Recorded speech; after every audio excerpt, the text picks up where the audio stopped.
दोस्तों rocket lab ने नई टेक्निक निकाली थी कि किस तरीके से वो अपने बूस्टर को रीयूज कर सकता है। तो उसके लिए जब वो स्पेस में जाके वापस गिर रहा होता है धरती पे, तो उन्होंने हेलीकॉप्टर से कैच करने की कोशिश की थी, जो कि पहले ही अटेम्प्ट में सक्सेसफुल रहा है। ये 34 सैटेलाइट स्पेस में छोड़ के आए थे और उसके बाद में उसको हेलीकॉप्टर से कैच कर लिया गया, लेकिन उससे पायलट खुश नहीं था क्योंकि जिस तरीके से वो लटका हुआ था हेलीकॉप्टर को अनस्टेबल कर रहा था, जिसकी वजह से उसने समुद्र में ही इसको फेंक डाला। इसके बाद में इसको रिकवर कर लिया गया था। हालांकि देखा जाएगा कि अब ये रीयूजेबल है या नहीं है, क्योंकि ये भी चाहते हैं कि ये बार बार रीयूज करें अपने बूस्टर को, जैसे स्पेस एक्स करता है, ब्लू ओरिजिन करता है। वो तो खैर वर्टिकली लैंडिंग करवा देते हैं वापस, लेकिन इनसे नहीं हो रहा।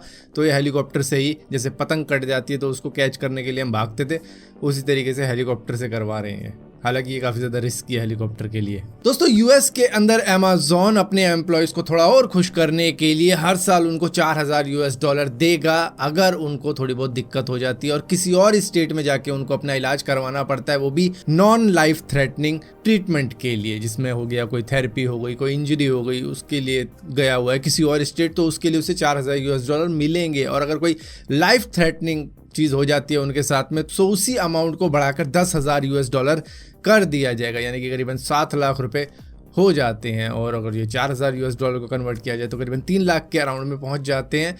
क्या यही सेम बेनिफिट अमेज़न के एम्प्लॉयज़ को इंडिया के अंदर मिल रहा है?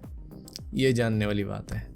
दोस्तों इलेक्ट्रिक स्कूटी में आग लगना अब इतना ज़्यादा कॉमन हो चुका है कि हर दूसरी तीसरी वीडियो में आपको सुनने को मिल जाता होगा, और आपके लिए भी अब एक नॉर्मल सी बात लग रही होगी। और मैं भी खुद जब बताता हूँ तो भी सोचता हूँ कि यार दोबारा से बताना पड़ रहा है ये, क्योंकि होए जा रहे हैं इस तरीके के इंसिडेंट। ये ओकिनावा का iPraise मॉडल था जो तमिलनाडु के अंदर जल गया। बंदा चला रहा था उस वक्त में इसको, और उसके बाद में जैसे ही इसमें धुआं उठना स्टार्ट हुआ, वो तभी उतर गया इस इलेक्ट्रिक स्कूटी के ऊपर से, और उसके बाद में इसमें आग लग गई कुछ ही देर बाद में। तो यहाँ पर उसको हीट महसूस हुई और धुआं देखा और तभी वो उतर गया। तो ये काफ़ी ज़्यादा दिक्कतें दे रहे हैं। ओकिनावा के साथ में कई बार सुनने को मिल रहा है कि इनकी इलेक्ट्रिक स्कूटी में आग लग रही है, पता नहीं किस टाइप की बैटरी वगैरह लगा के बेच रहे हैं, काफ़ी ज़्यादा दिक्कतें आ रही हैं। और आंध्र प्रदेश के अंदर एक बंदे की जान भी जा चुकी है इलेक्ट्रिक स्कूटी की बैटरी फटने की वजह से। तो अब तो डर लगता है कि इलेक्ट्रिक स्कूटी लें या फिर वही 110 का पेट्रोल भरवा के चलें। अब तो हालात ये हो चुके हैं कि किसी बंदे ने अगर इलेक्ट्रिक स्कूटी परचेज की है तो वो हेलमेट खरीदे ना खरीदे,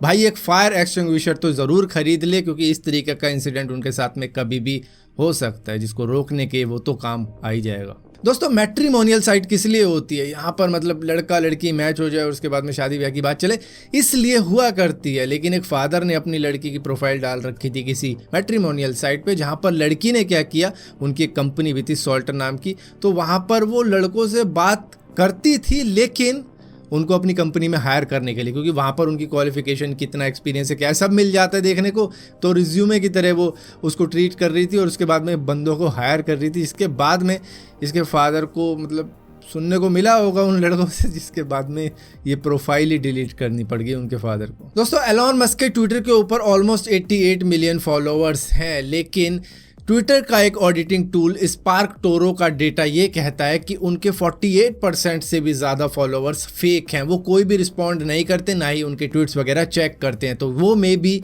उन्होंने बाय कर रखे हैं या बॉट से अपने आप को फॉलो करवाया, जो कि सेलिब्रिटी करते रहते हैं। अब यहीं पर 18 लाख इंडियंस का मार्च 2022 में ही अकाउंट डिलीट किया गया व्हाट्सएप के ऊपर से, क्योंकि उनकी कंप्लेंट करी है कई सारे यूज़र्स ने।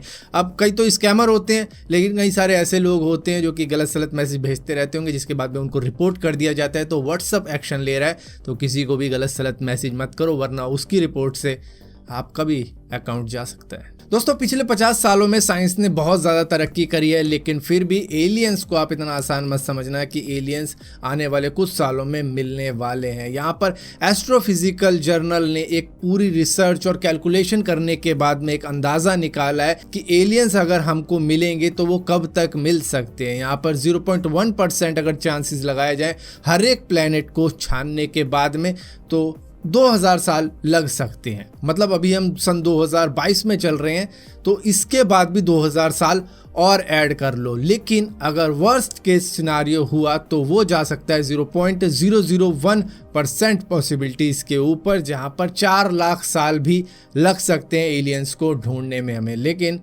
हमें ऐसा लगता है कि 4 लाख साल तक तो ये पृथ्वी बर्बाद हो चुकी होगी पूरी तरीके से, और वो सब कुछ ख़त्म करके दोबारा से शुरू होगी। सो फिलहाल के लिए दोस्तों इस वीडियो के अंदर इतनी अपडेट्स थी। अगर ये वीडियो आपको पसंद आती है तो इस वीडियो को लाइक ज़रूर करना, शेयर ज़रूर करना, और इसी तरीके की और भी वीडियो देखने के लिए इस चैनल को सब्सक्राइब जरूर करना। और सब्सक्राइब किया है तो बेल का आइकॉन जरूर दबाना, वरना आपको मालूम भी नहीं चलेगा मैंने कोई वीडियो डाली भी है।